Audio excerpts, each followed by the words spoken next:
Hello students, कैसे हैं आप सभी। उम्मीद करते हैं कि आप सभी ठीक होंगे। तो स्टूडेंट्स, हम लोगों ने 5 नंबर सवाल तक प्रैक्टिस कर लिया था कल। ये जो सवाल है ये द्विघात समीकरण के विवेचक का सवाल है। तो आइए वीडियो को बिना देरी के शुरू करते हैं और समझते हैं कि जो इससे अगला जो सवाल है 6 नंबर से, ये सवाल कैसे सॉल्व होगा। तो यहाँ पे शुरू करते हैं 6 नंबर सवाल से। यहाँ पर देखिए, ये 6 नंबर सवाल है, ठीक है। यहाँ पे सवाल 6 कहता है कि यदि x-1 3x² - px + 4 का गुणनखंड हो तो p का मान ज्ञात, p का मान बताए, ठीक है। x-1 इस समीकरण का गुणनखंड है, तो यहाँ पे p का मान बताना है। कैसे इसको बनाऊंगा, 6 नंबर सवाल के पहला का हल है, ठीक है। यहाँ पर लिखूंगा क्या, प्रश्न से दिया हुआ द्विघात समीकरण है, ठीक है। दिया हुआ द्विघात समीकरण है, दिया हुआ द्विघात समीकरण है, ठीक है। क्या दिया हुआ है, 3x² माइनस में px प्लस में 4 बराबर में 0, ठीक है। यहाँ पे 3x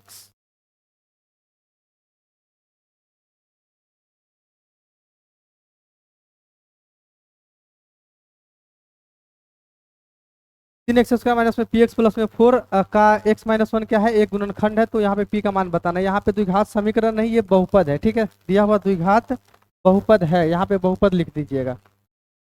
दिया हुआ द्विघात बहुपद है, ठीक है। तो यहाँ पे px बराबर लिख दूंगा, ठीक है। लिखूंगा चूंकि x-1 बहुपद px का एक गुणनखंड है, ठीक है। बहुपद px का एक गुणनखंड है, इसलिए x बराबर 1 बहुपद px का एक शून्यक होगा, ठीक है। px का एक शून्यक होगा, ठीक है। और इसलिए क्या हो जाएगा, p1 बराबर 0 हो जाएगा। यानी 3 × 1 के स्क्वायर माइनस में p × 1 प्लस में 4 बराबर कितना, 0। 3 का 3, p प्लस में 4 बराबर कितना, 0। 4 3 7 प्लस 7 उधर चला जाएगा -7। यहाँ पे p का वैल्यू कितना आ जाएगा, 7 आ जाएगा, ठीक है। यहाँ पे क्या लिखूंगा लास्ट में, अतः p बराबर 7 हो जाएगा, ठीक है। तो आपको ये समझ में आया होगा। बढ़ते हैं आगे, अगला सवाल समझते हैं। अगला सवाल कैसे सॉल्व होगा, x+1 x² + x+1 का गुणनखंड हो तो a का मान याद करें, ठीक है। दूसरा सवाल यहाँ पे फिर से लिखूंगा क्या, प्रश्न से दिया हुआ द्विघात बहुपद है, ठीक है। दिया हुआ द्विघात बहुपद है, दिया हुआ द्विघात बहुपद है। क्या दिया हुआ है, px बराबर ax² प्लस में x प्लस में 1, ठीक है। लिखूंगा चूंकि x + 3 बहुपद px का एक गुणनखंड है, बहुपद px का एक गुणनखंड है, इसलिए x बराबर -3 बहुपद px का एक शून्यक होगा, बहुपद px का एक शून्यक होगा, ठीक है। बहुपद px का एक शून्यक होगा, इसलिए p-3 बराबर कितना हो जाएगा, 0 हो जाएगा। a × माइनस में 3 का स्क्वायर प्लस -3 प्लस में 1 बराबर कितना, 0। 3 3 9, 9a माइनस में 3 प्लस में 1 बराबर 0, ठीक है। 1 में से 3 चला जाएगा तो -2 बराबर 0, -2 उधर चला जाएगा +2 और 9 गुना में उधर चला जाएगा तो भाग में आ जाएगा। यानी a का वैल्यू कितना आ जाएगा, 2/9 आ जाएगा, 2/9 आ जाएगा, ठीक है। तो इस तरह से आपको इसको सॉल्व करना है। आगे बढ़ते हैं। यहाँ पे कहता है कि मूल ज्ञात न कर निम्नलिखित समीकरणों के मूलों की प्रकृति बताए। यहाँ पे मूल ज्ञात नहीं करना है, लेकिन इसका प्रकृति बताना है कि वास्तविक होगा कि अवास्तविक होगा, ठीक है। तो बताता हूँ, यहाँ पे सवाल नंबर 7 के पहला का हल है। यहाँ पे फिर से मैं क्या लिखूंगा, प्रश्न से दिया हुआ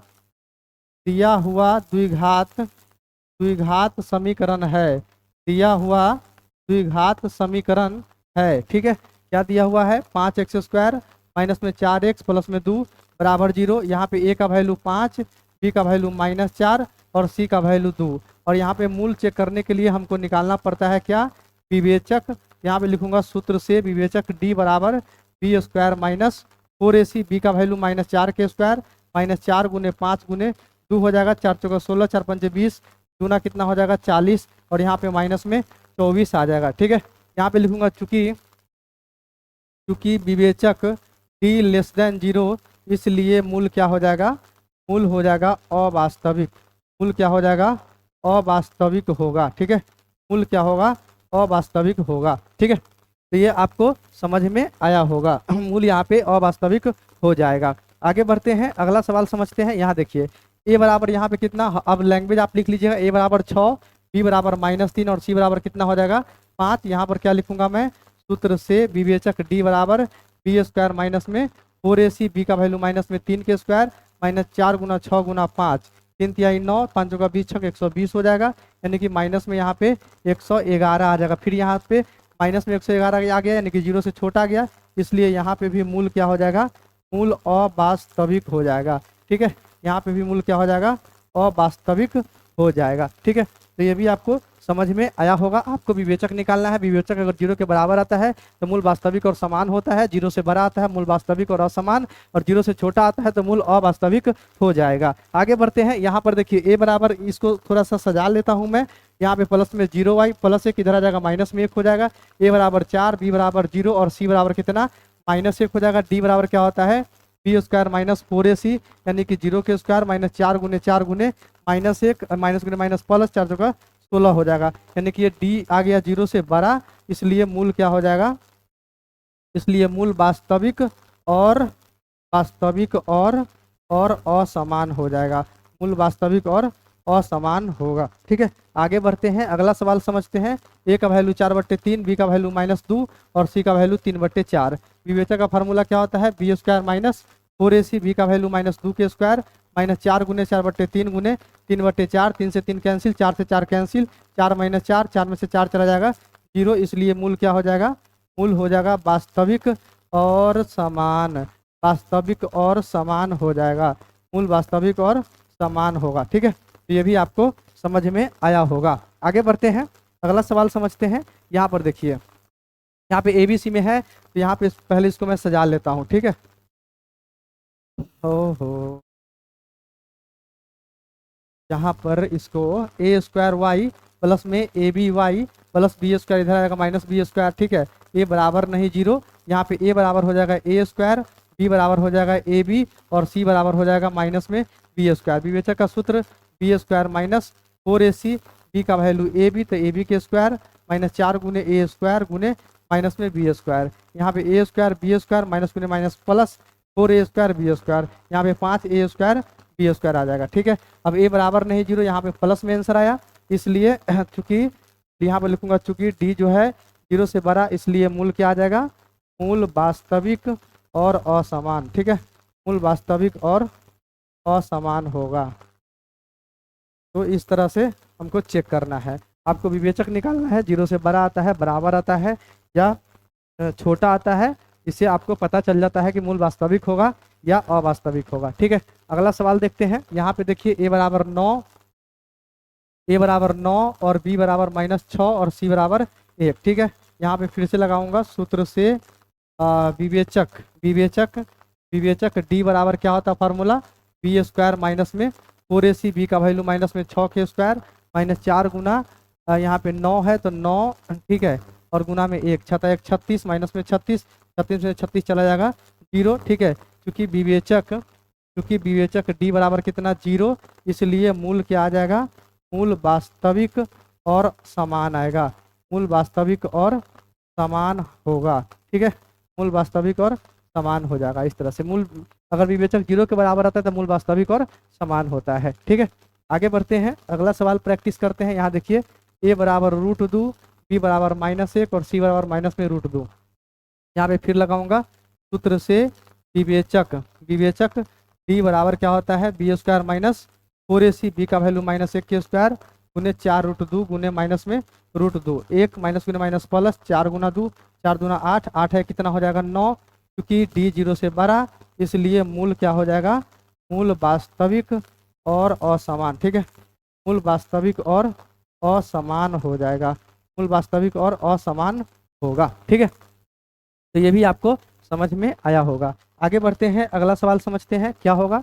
ए बराबर 5, बी बराबर 12, सी बराबर माइनस में 9। ठीक है, यहाँ पे क्या लगाऊंगा सूत्र से विवेचक डी बराबर क्या होता है, B square minus 4ac, B का वैल्यू 12 के स्क्वायर माइनस 4 गुने 5 गुने माइनस में 9, 144 माइनस गुने माइनस प्लस 4 5 20 नवा 180। ठीक है, यहाँ पे 1 1 200। ठीक है, 200 और यहाँ पे आ जाएगा 324। ठीक है, 324 चूंकि डी 0 से बड़ा, इसलिए मूल क्या आएगा, फिर से मूल वास्तविक और असमान, ठीक है, मूल वास्तविक और असमान होगा, ठीक है, मूल वास्तविक और असमान होगा। आगे बढ़ते हैं, यहाँ पर देखिए ए बराबर, यहाँ पे बड़ा ए लिखूंगा, बड़ा ए लिखूंगा 9a² b² बी बराबर माइनस में 48ab और सी बराबर 64c² d², ठीक है। यहाँ पे फिर से विवेचक निकालूंगा, विवेचक b बराबर b² minus 4ac b² minus 4ac यानी कि माइनस 48ab का स्क्वायर माइनस 4 गुने 9a² b² और गुना में 64c² d², ठीक है। 48 गुने 48 कितना हो जाएगा, 48 गुने 48 यहाँ पे गुना कर देता हूँ, 2304 होता है 48 गुने 48, ठीक है। तो 2304 a² b², 4 नंबर 36, 36 से 64 में हमको गुना करना है, 64 गुना 36 कर दूंगा, 6 चौक 24 हासिल 2 छः 36 2 38 हासिल 3 4 3 12 6 18 19 हासिल 1 8 2 10 9 3 12 1 13 और यहाँ पे 1 1 2 आ जाएगा, यानी कि 2304 आ जाएगा। 2304 a² b² c² d², ठीक है। यहाँ पे a बराबर नहीं 0, b बराबर नहीं 0, यहाँ पे करूँगा तो 2304 a² b² कॉमन, 1 माइनस आ जाएगा c² d², ठीक है।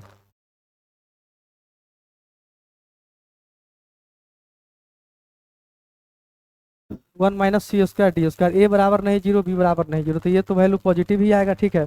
एक में से यहाँ पे c और d पे डिपेंड करेगा कि c और d मूल c और d से पता चलेगा कि मूल वास्तविक होगा कि अवास्तविक होगा, ठीक है।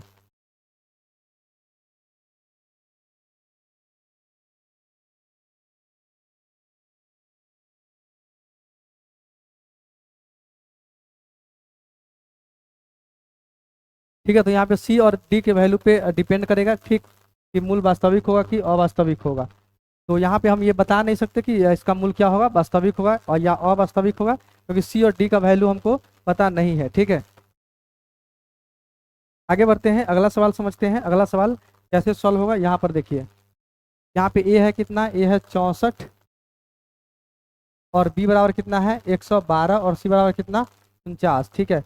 यहाँ पर भी लगाइएगा सूत्र से विवेचक b बराबर क्या होता है b² माइनस 4ac, b का वैल्यू माइनस में 112 के स्क्वायर माइनस 4 गुने 64 गुने 50, ठीक है। 112 से 112 में गुना करिए, यहाँ पे कितना आता है, यहाँ पे गुना कर दूंगा तो 2 दूना 4 2 2, ठीक है।